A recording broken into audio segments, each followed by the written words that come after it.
AP మాజీ CM route మార్చారా? ప్రతిపక్ష నేత ప్లాన్ బి అమలు చేస్తున్నారా? ఎమ్మెల్యే పదవికి రాజీనామా చేసి ఎంపీగా పోటీ చేయాలనుకుంటున్నారా? పులివెందుల పర్యటనలో ప్రతిపక్ష నేత రచించిన వ్యూహాలేంటి? మరి అలా చేస్తే పార్టీ పగ్గాలు ఎవరికి అప్పగిస్తారు? ఆయన స్థానంలో ఎమ్మెల్యేగా ఎవరు పోటీ చేస్తారు? జరుగుతున్న ప్రచారంలో నిజమెంత? Let's watch. వైసీపీ అధినేత మాజీ సీఎం జగన్మోహన్ రెడ్డి ఎమ్మెల్యే పదవికి రాజీనామా చేయబోతున్నారా? త్వరలోనే ఆయన కడప ఎంపీకి పోటీ చేస్తారా? జగన్ అసెంబ్లీలో అడుగు పెట్టకూడదని నిర్ణయించుకున్నారా? పార్టీ పగ్గాలు మరొకరికి అప్పగించనున్నారా? వైసీపీలో అసలేం జరుగుతోంది? పులివెందుల పర్యటనలో నేతలకు జగన్ చెప్పిన మాటలేంటి?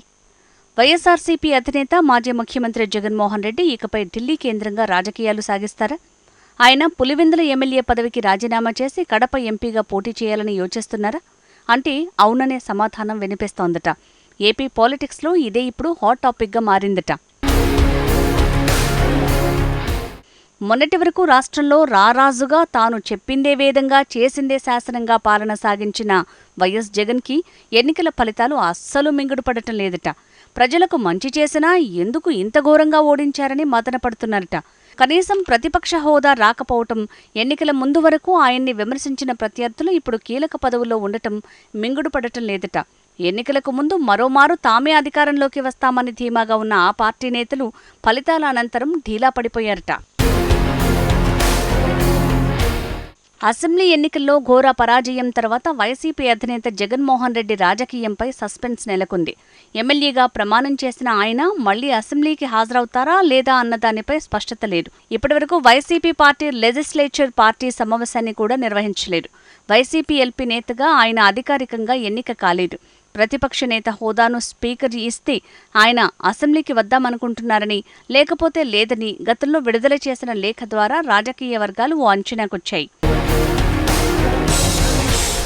2019 ఎన్నికల్లో 151 స్థానాల్లో విజయం సాధించి వైనాట్ 175 అన్న నినాదంతో ఎన్నికలకు వెళ్లిన ఆ పార్టీకి 2024 ఎన్నికల్లో కోలుకోలేని దెబ్బ పడింది. రాష్ట్ర వ్యాప్తంగా కూటమి ఆధ్వర్యంలో 164 స్థానాల్లో విజయం సాధించిన తెలుగుదేశం అధికారం చేపట్టింది. ముఖ్యమంత్రిగా కొనసాగిన వైఎస్ జగన్మోహన్ రెడ్డి తన పదవి కోల్పోయారు. పార్టీ ఎమ్మెల్యేల సంఖ్య కేవలం 11కు మాత్రమే పరిమితం కావడంతో అసెంబ్లీలో ప్రమాణం చేయటానికి వచ్చిన సందర్భంలోనూ ఇబ్బందిగా కనిపించారు. ప్రతినాయకుడిగా ప్రతిపక్ష నేత హోదా ఇవ్వాలని స్పీకర్ అయ్యన్నపాత్రుడికి లేఖ రాసినా స్పందన రాకపోగా కూటమి నేతల నుంచి విమర్శలు ఎదుర్కోవాల్సి వచ్చింది. ఇలాంటి పరిస్థితుల్లో జగన్ అసెంబ్లీ సమావేశాలకు హాజరు కాకూడదన్న నిర్ణయానికి వచ్చారన్న ప్రచారం జరుగుతోంది.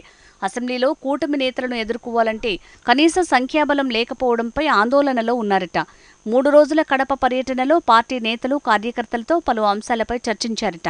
అధికార పార్టీ దాడులు, దౌర్జన్యాలను ధైర్యంగా ఎదుర్కొందామని భరోసా ఇచ్చారట. వైఎస్ జయంతి సందర్భంగా ఇడుపులపాయలోని వైఎస్ఆర్ ఘాట్లో తల్లి విజయమ్మ, భార్య భారతి కుటుంబ సభ్యులతో కలిసి ప్రార్థనల్లో పాల్గొన్నారు. అనంతరం తిరిగి తాడేపల్లికి వెళ్లిపోయారు. అయితే జగన్ పులివెందుల పర్యటనలో ఆయన ఎమ్మెల్యే పదవికి రాజీనామా చేస్తారన్న ప్రచారం జోరందుకుంది. ప్రస్తుతం పులివెందుల ఎమ్మెల్యేగా కొనసాగుతున్న ఆయన తన పదవికి రాజీనామా చేస్తారన్న చర్చ హాట్ టాపిక్గా మారింది. 5 ఏళ్లు అసెంబ్లీలో ప్రతిపక్ష నేతగా అధికార పార్టీని ఎదుర్కోవటం అంత ఈజీ కాదన్న నిర్ణయానికి వచ్చారని ప్రచారం జరుగుతోంది. కడప ఎంపీ అవినాష్ రెడ్డితో ఎంపీ స్థానానికి రాజీనామా చేయించి ఉప ఎన్నికల్లో ఎంపీగా బరిలో దిగాలని జగన్ యోచిస్తున్నట్లు ప్రచారం సాగుతోంది. ఎంపీగా ఢిల్లీలో ఉండటం ఈ సమయంలో వ్యక్తిగతంగా తనకు, పార్టీకి కలిసొస్తుందని ఆ పార్టీ అధినేత భావిస్తున్నారట. ఆయన స్థానంలో పులివెందులలో తన తల్లి విజయలక్ష్మి లేదా వైఎస్ భారతిని బరిలో నిలపాలని యోచిస్తున్నట్లు సోషల్ మీడియాలో వార్తలు వైరల్గా మారాయి. పార్టీ అధ్యక్ష పదవిని వైఎస్ భారతికి ఇస్తారన్న చర్చ జరుగుతోంది. తాజా ఎన్నికల్లో రాష్ట్ర వ్యాప్తంగా వైసీపీకి 4 ఎంపీ స్థానాలు దక్కాయి. సీఎం సొంత జిల్లాలోని కడప, రాజంపేట, తిరుపతి, అరకు స్థానాల నుంచి ఆ పార్టీ ఎంపీ అభ్యర్థులు గెలుపొందారు. కడప పార్లమెంట్ స్థానంలో కడప, పులివెందుల, జమ్మలమడుగు, ప్రొద్దుటూరు, కమలాపురం, మైదుకూరు, బద్వేలు అసెంబ్లీ నియోజకవర్గాలున్నాయి. పులివెందులలో వైఎస్ జగన్, బద్వేలులో డాక్టర్ సుధా వైసీపీ తరపున ఎమ్మెల్యేలుగా గెలుపొందారు. కడప, ప్రొద్దుటూరు, కమలాపురం, మైదుకూరు, జమ్మలమడుగు నియోజకవర్గాల్లో కూటమి అభ్యర్థులు విజయం సాధించారు. పార్లమెంట్ పరిధిలో కేవలం 2 స్థానాల్లో వైసీపీ విజయం సాధించింది. ఈ నేపథ్యంలో వైఎస్ జగన్ రాజీనామా చేస్తారు, ఎంపీగా పోటీ చేయబోతున్నారు అన్న వార్తలు ఉట్టి పుకార్లే అని వైసీపీ నేతలు, రాజకీయ విశ్లేషకులు కొట్టిపారేస్తున్నారు. అయితే కాంగ్రెస్ నుంచి జగన్ బయటికి వచ్చిన తర్వాత ఉప ఎన్నికలొచ్చాయి. అప్పుడు రికార్డు మెజారిటీలతో గెలిచారు. ఇప్పుడు మరోసారి గెలవొచ్చని జగన్ భావిస్తున్నట్లుగా తెలుస్తోంది. ఇప్పటికిప్పుడు కాకపోయినా 3 నెలల తర్వాత అయినా ఇదే వ్యూహాన్ని అమలు చేయాలనుకుంటున్నట్టుగా చెప్తున్నారు.